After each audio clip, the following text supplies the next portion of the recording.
Hi there, you're listening to Broadcast Commissioning Chats, the podcast delivered to you by the Commissioner Index. Hi, I'm Alice Redmond, Senior Media Researcher for the Commissioner Index, and today I'm talking to Joe Mace, who's a Commissioning Editor of Entertainment at ITV. So, hi Joe, how are you today and how is quarantine going? Hello, Alice. Yes, I'm good, yeah. I haven't left the house for quite a long time, which is, well, everybody is finding odd, but I've done some things that I never thought I'd do, like make some soup and polish my shoes.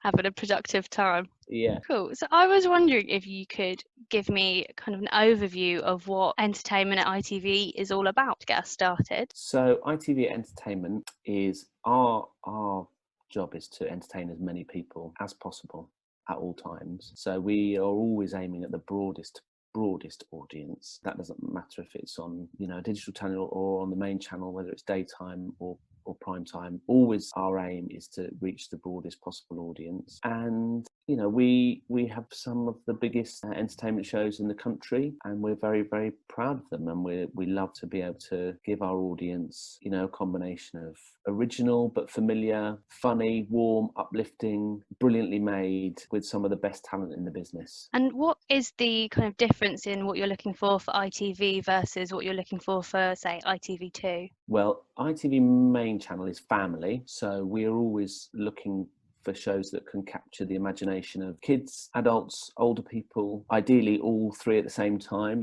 That's what we do brilliantly on a Saturday night, for example. Whereas on ITV2, Paul Mortimer, who runs ITV2, speaks better on this, but essentially it's a younger audience. Some of the same ingredients still apply, though. I think the most fundamental thing for ITV2 is always a sense of humour, and again, just something a bit aspirational, sometimes a bit more unusual, but always with a sort of core of humour that is broad and funny, really, basically. And are you still taking pictures at the moment and developing ideas during everything that's happening? No, we are absolutely open for business, and I've taken probably more pictures in the last 2 weeks than I had done in the whole of 2020, partly because it's just more accessible for producers.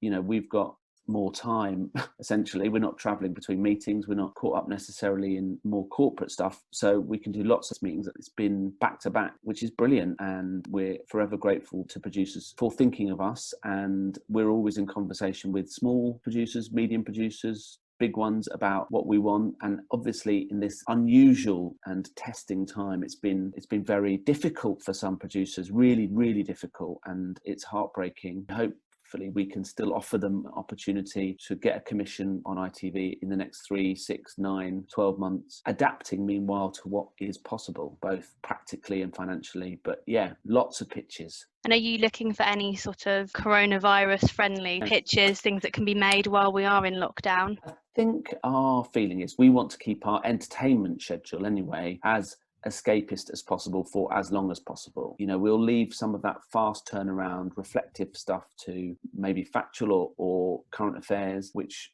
do it brilliantly. We are going to try maybe to pull off one or two things, but we want to do it in an entertainment way, obviously, because that's our expertise. Yeah, we are sort of doing a little bit of it, but not a lot, I would say. I suppose we're more focused on the medium and longer term, talking to producers about what can be made in these circumstances. There's brilliant technical and craft people out there that are doing things that, already innovating and coming up with solutions that weren't possible or didn't seem possible, 2 months ago. And then sort of that's medium term, and then longer term, working out what we do to produce entertainment of a prime time quality. That's the crucial thing that could work later in the year or early next year. For that prime time entertainment, is there a certain subject or a key idea that you're looking for? No, not really. I suppose we're always trying to give our audience something aspirational, something original, but like I say, familiar, really broad, often, with a big piece of talent attached. It's the same ingredients as we look for in normal times, but we're just having to be a bit more creative. That's the wrong word. Maybe a bit more inventive, I think, maybe, with what we've got, whether that's how you make stuff completely in an edit. People are being able to completely make shows at home, essentially, with edit suites in their own homes. So we're looking at, archive shows or clip shows, but then there are more ambitious things that can still be pulled off with social distancing. So yeah, we're like the rest of the industry, sort of exploring this changing landscape day by day. And how are you receiving pitches at this time? How do you like to receive a pitch? I like somebody to leave a message in a milk bottle outside my house, and I will read it. No, but on video conference, it's the future. I don't know if we'll ever go back to. I'm sure we will, human contact, but at the moment, video conferencing of whatever sort is absolutely more than fine. I've done a video conference run through of a quiz, which I didn't think was possible, but that has now happened. So yeah, I've had, PowerPoints pitched over video conference. I mean, I know that sounds like, of course you can do that, but nothing is getting in the way of pitching at the moment. We've been pitched a lot of, as anyone would imagine, a lot of ideas in the last 3 weeks, and most of it has been face-to-face, as in video to video. And is there any kind of gaps you're perceiving in your upcoming schedule that you're looking to fill? One of the big challenges of this current situation is the effect it has on the schedules, because normally, you'd be able to look 6, 9, 12 months in advance. It's sometimes longer at the pillars that you have in your schedule: soaps, sports, news, entertainment shows, and then you sort of you're filling in maybe 30% of the schedule with new stuff. Now, some of those pillars aren't there, or they're in different states of uncertainty. And so to answer your question, not specifically, there aren't specific slots, I think, at the moment. I think everyone should think about, again, back to as broad as possible, the idea has got to be, does it meet that test? Does it meet the test of it feeling original but familiar? Does it meet the test of feeling warm and uplifting and have scale of some sort? That's the other. It's difficult to conjure up scale just from a archive show, for example, but there are ways of doing it. But also, what are the inventive ways we can use, filming people in their own homes, for example, which a lot of producers have been looking at. Do you have any examples of the inventive ways people have been using archive and things at the moment? So without being specific, I suppose people are, for example, pitching archive shows that have quiz elements on the top. I'm not saying that's the most unusual thing to do, but if you can add play along to an archive-based show, you're giving people double reason to watch. And if you can make that play along feel original, it could make the whole experience feel a bit more. So that's one sort of avenue people have been going down, which feels good, and then filming sort of in people's homes and what is possible there. And people have been seeing how brilliantly Ant and Dec have pulled off Saturday Night Takeaway in the last 2 weeks, adding sort of real warmth and obviously their own unique and special sense of fun to a Saturday night show while presenting it from their living rooms. So it can be done. It is possible to sort of make things feel special. So that's another direction people can head in. And obviously on ITV's main channel, talent is a really important consideration for a lot of your programmes. It's something that has to be the right fit. How are you helping producers approach talent at this time? Well,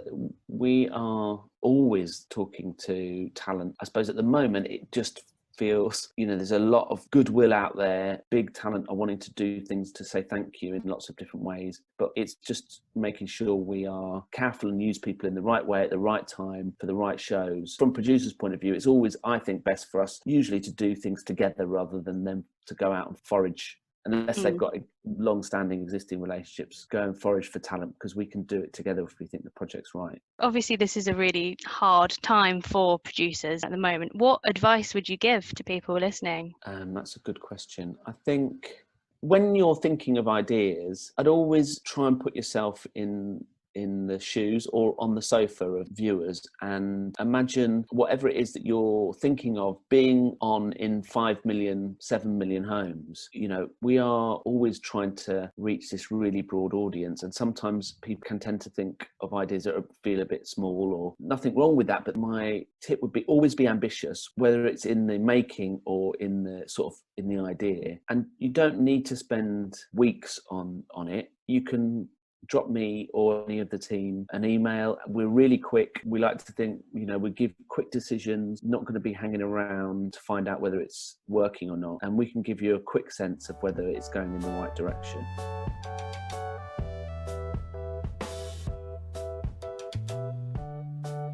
Thanks for listening to Broadcast Commissioning Chats. Don't forget to subscribe via any of the major platforms. We'll be back soon with more, but in the meantime, the latest commissioning briefs can be found on broadcastintel.com.